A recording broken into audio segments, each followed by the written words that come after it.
O comando switch ele funciona bem parecido com o comando if, porém com uma sintaxe um pouco mais simplificada. Então vamos entender o que esse código está fazendo. Nós temos aqui, na linha 2, o comando echo, escrevendo na tela para a gente a nossa tag HTML H1 e um título, utilizando switch case. Tá? Simplesmente printa esse texto na tela. Na linha 3, foi definida a variável cont e atribuído o valor 2 a ela. Na linha 4, é o início do comando switch. Então, o switch é o comando caso que você viu lá na disciplina de lógica. Então, o que ele faz aqui? Caso a variável cont seja 1, ele executa esse bloco de código. Caso ela seja 2, executa esse outro bloco. Caso ela seja 3, executa esse terceiro bloco aqui. E você pode colocar vários outros cases, Pode colocar quantos cases você achar interessante aí. Beleza? Veja que ele está delimitado pelas chaves. Abriu chaves e fechou chaves. E o comando break. Então veja que em cada bloco ele faz alguma função. No caso aqui ele está escrevendo na tela. E coloca o comando break, que é o comando para interromper a execução. Após cada bloco de comandos, utilizamos o comando break para que o comando switch possa ser encerrado e a execução continue após esse bloco. Então, a execução tem que parar no momento em que ele entrou em algum dos casos. Não tem sentido ele ficar executando todos os cases, sendo que ele já, por exemplo, digamos que o código tenha executado essa linha e continuar executando as outras. Por quê? Porque a única condição foi satisfeita, caiu aqui. Então, não teria lógica continuar executando. Então, por isso que é colocado o comando break. Ok? Então, aqui, a variável cont vale 2. Então, ele vai testar.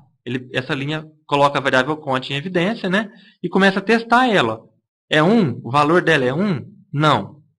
Beleza. Então, se não é 1, ele pula aqui e cai aqui. É 2? É 2. Então, ele executa essa linha e para a execução do comando switch aqui. Se tivesse mais 30 cases, não seria executado mais nenhum, por causa desse comandinho break. E o comando switch, veja bem, todos os cases, aqui eu vou até fazer uma correção aqui, a questão da indentação, que ajuda bastante a gente no código. Para facilitar, eu vou até explicar a você como faz essa indentação. Você seleciona o texto que você quer indentar, vem aqui, editar, opção indentar. Ele joga como se desse um tab, em todas as linhas. Então, veja bem, cada case que você coloca tem que ser delimitado pelas chaves, e a mesma coisa acontece com o comando switch. Então, você abriu o comando switch, você abriu chaves. Todos os cases que você colocar tem que estar entre a chave de abertura do switch e a chave de fechamento. A indentação nos ajuda muito nesse sentido, que você consegue ver cada chave de abertura e fechamento. Então, você abriu uma chave, tem que ter uma outra chave fechando correspondente a ela. Então, da mesma forma que cada case tem a sua chave de abertura e fechamento, o comando switch num todo também tem. E aí, todos os cases têm que estar dentro dessas duas chaves. No caso desse case 3, não tem. Tá vendo? Não tem a abertura e fechamento de chaves. Por quê? É aquilo que eu já falei no outro vídeo. A gente só tem um comando sendo executado aqui. Mas por que não tem o break mais aqui? Porque é o último case que eu tenho. Então, se eu tivesse mais cases para baixo, eu tinha que colocar o break também. E aí, a partir de 2 comandos, a gente já tem que delimitar com chaves. Arquivo, salvar como. Vou lá na pasta do AMP.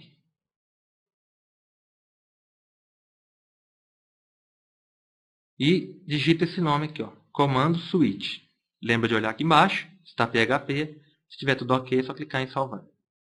Vou lá no navegador e vamos testar o arquivo. Localhost / comando switch.php. Então lá, veja bem o que ele escreveu para a gente, utilizando switch case, voltar tarefa. Então por que ele exibiu voltar tarefa?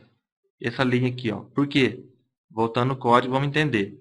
Cont é igual a 2, ele fez o teste, Variável cont é igual a 1? Não, pulou. É igual a 2? É. Então escreveu voltar tarefa, que é o que está aqui. Escreveu voltar tarefa e parou a execução, tá?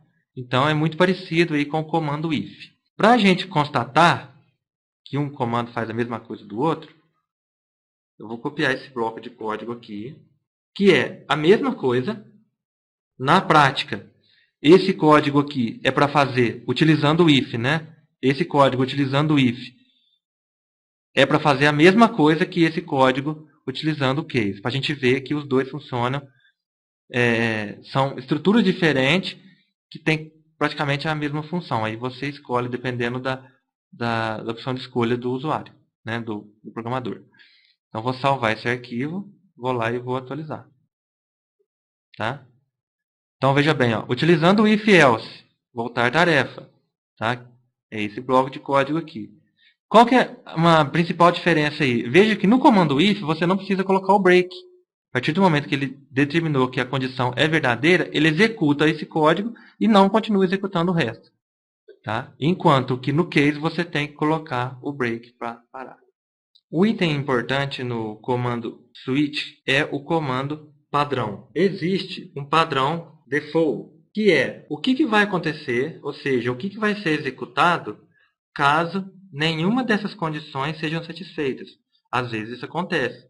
De repente, a variável assume um valor que não está dentro do case. Então, o que vai acontecer se nenhuma dessas condições forem verdadeiras? Vai ser executado o comando default. Então, ele não deixa no vácuo. Verificou, não é esse valor? Pula esse aqui. Verificou, não é esse valor? Pula. Verificou de novo, não é esse valor? Pula. Mas e aí? O que ele vai fazer então se não for nenhum dos três? Aí ele executa a função default. Então, por exemplo, vou colocar aqui ó, que ele vai dar um print nenhum dos valores. Então, esse é o comando default. Isso aqui vai ser executado somente se nenhuma condição for satisfeita. Vou salvar. Vou lá no navegador. Atualizo. Não mudou nada, né? Porque a gente tem que mudar o valor da variável.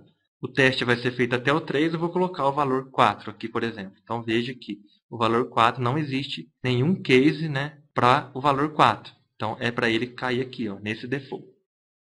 Vou atualizar, salvar e vou atualizar. No caso, é essa segunda parte aqui, né? Eu vou até excluir a primeira parte, que é a do if, para não confundir. Deixar só o switch. Então, vou executar novamente. Então, olha lá, o que aconteceu?